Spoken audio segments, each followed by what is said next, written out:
Hello student, मैं प्राण sir फिर से आपके साथ में हैं। आज हम लोग देख रहे हैं धातु और अधातु। ये कक्षा 10 की होगी, मेटल एंड नॉन मेटल में देखेंगे। ये केमिस्ट्री का पार्ट है, धातु एंड धातु। इसमें हम लोग देखेंगे कि पहले कि धातु और धातु को किस प्रकार से उसके गुण के आधार पे, यानी तत्वों को उनके गुण के आधार पे धातु और अधातु में बांटा गया है। धातु में जैसे हो जाता है आयरन, आयरन को हम क्या बोलेंगे, Fe है ये। एल्यूमिनियम को Al, सोना को Au, चांदी Ag, कॉपर Cu में इसका संकेत होता है ये। और इस प्रकार से और सारे इसमें से धातु के एग्जाम्पल में हो जाएंगे। अधातु में क्या हो जाए, गैसेस होते हैं सभी। क्या होगा, hydrogen gas, nitrogen gas, sulphur gas, oxygen gas, ये सब क्या होते हैं, गैसेस होते हैं। और ये कैसे होते हैं, सॉलिड होंगे, मतलब ठोस के रूप में होते हैं। गैसेस क्या होंगे, गैसेस के रूप में होंगे और सॉलिड के रूप में होते हैं। दो रूपों में पाए जाएंगे धातु।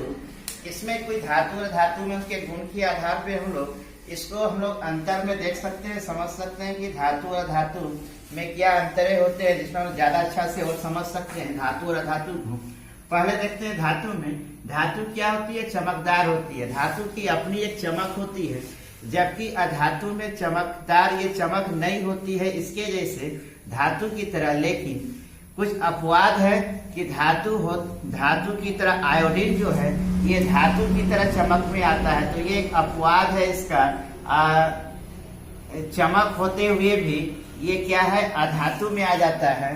धातु कठोर होता है, इसको हम लोग आसानी से क्या करते हैं, टुकड़े नहीं कर सकते। धातु क्या होता है, कठोर होते हैं। लेकिन कुछ अपवाद इसमें भी आ गए। लिथियम, सोडियम और पोटेशियम जो हो ये इतने मुलायम होते हैं कि इन्हें हम चाकू से आसानी से काट सकते हैं धातु को। मतलब धातु एक तरफ से बोल रहा है कि ये कठोर है, लेकिन इसके अपवाद में 3 है, लिथियम, सोडियम और पोटेशियम, जिसको हम लोग क्या करते हैं, इतने ये मुलायम है कि हम इसको चाकू से काट सकते हैं।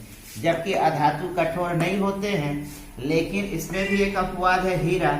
हीरा इतना कठोर है, विश्व का सबसे कठोर धातु है, कठोर वस्तु है जो होना चाहिए इसको धातु में, पर इसको रखा गया है अधातु के रूप में। मतलब ये कठोर नहीं है अधातु के गुण में, लेकिन अपवाद में हीरा है जो इसमें है। धातु कमरे के तापमान पर ठोस होते हैं। जनरली क्या होते हैं, कमरे के तापमान पर धातु ठोस होते हैं। लेकिन इसमें भी अपवाद है, मरकरी, पारा जो होता है कमरे के तापमान पर द्रव अवस्था में पाया जाता है। अधातु ठोस या गैसीय अवस्था में पाया जाता है, जैसा कि ऊपर बताए थे। लेकिन इसमें भी अपवाद है, ब्रोमीन। बोल रहा है ठोस और गैसीय अवस्था में होते हैं, लेकिन ब्रोमीन एक ऐसा एलिमेंट है जो तरल अवस्था मतलब द्रव अवस्था में पाया जाता है। तो 2 सवाल यहाँ से पूछ सकता है एग्जाम पर्पज से देखा जाए तो। कौन सा वो अधातु है जो द्रव अवस्था में पाया जाता है, तो ब्रोमीन। और कौन सा वो धातु है जो कमरे के तापमान पर ठोस अवस्था में पाया जाता है, तो वो है मरकरी।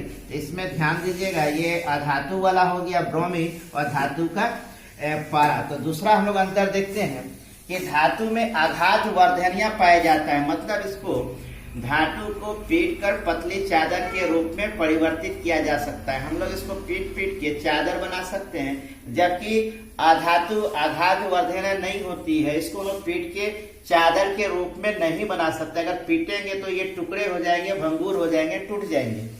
धातु में तन्यता पाई जाती है, मतलब किसी भी तार को हम लोग खींच के लंबा कर सकते हैं, जबकि अधातु में तन्यता नहीं पाई जाती। इसको हम लोग खींचेंगे, अगर खींचने पे क्या होगा, ये टूट जाएगा। इसीलिए इसमें तन्यता नहीं पाई जाती है। धातु विद्युत और उष्मा का सुचालक होता है। सबसे बेस्ट एल्यूमिनियम, कॉपर, सोना, Ag, Au, सब चांदी, कॉपर, एल्यूमिनियम सब क्या होता है, विद्युत का अच्छी तरह से ये लोग क्या होता है, उष्मा का सुचालक होता है। लेकिन अपवाद यहाँ भी है, सीसा और पारा जो है ये कुचालक होता है विद्युत का।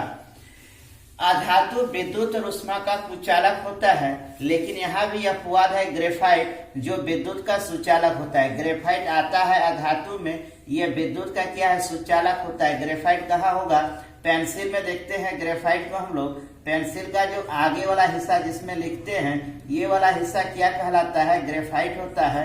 ये आगे वाला हिस्सा क्या है? ग्रेफाइट का है, जिसके ऊपर लकड़ी का कवर एक लगता है। तो ये क्या होता है? विद्युत का सुचालक होता है। धातु टकराने पर टन सी आवाज करती है। धातु को अगर स्कूल का घंटी देखे होंगे तो स्कूल का घंटी कैसे आवाज करती है? टन से।